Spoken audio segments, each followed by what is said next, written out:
सहयोग से, आप लोगों के मार्गदर्शन से मैं रायपुर का उत्तर का विधायक बना। मैं आप सबको धन्यवाद करता हूं, आपके सहयोग के लिए और मार्गदर्शन के लिए अभिनंदन करता हूं।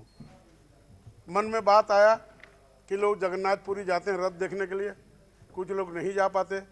प्रभु रायपुर के राजधानी में मंदिर सहित विराजमान है, उनका दर्शन हम पाते हैं। मन में भाव आया कि रायपुर वासियों को रथ को भगवान रथ यात्रा जो जाते हैं उसकी रथ के चक्के का दर्शन कैसे हो, रथ को छू के कैसे दर्शन कर पाएंगे, उसकी व्यवस्था। ये साल भर पहले लेके आया था, यहाँ स्थापित किया।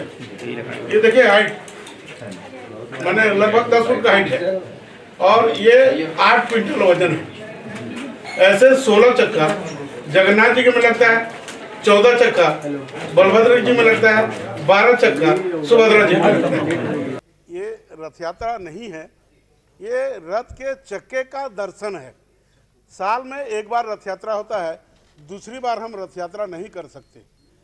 जो चक्र हम चक्का वहाँ से लाए हैं जगन्नाथपुरी से, ओरिजिनल रथ का चक्का है, जिसको जगन्नाथ मंदिर पुरी से ला करके रायपुर जगन्नाथ मंदिर गायत्री नगर रायपुर में रखा गया है और कल उसके रथ स्वरूप बना करके भक्तों के दर्शन के लिए हर वार्डों में, हर गली में, हर चौक चौराहा में, इवन मुख्यमंत्री के यहाँ, इवन राज्यपाल जी के यहाँ, कलेक्ट्रेट में, जेल में, सब जगह जाएगा और सभी भक्तों को चक्के का दर्शन होगा, पहिए का दर्शन होगा और उनको आशीर्वाद मिलेगा। मेरा ये सभी से प्रार्थना है, छत्तीसगढ़ वासियों के जहाँ पर भी हमारा ये रथ जाए, सब जगन्नाथ जी के दर्शन करें और आशीर्वाद प्राप्त करें।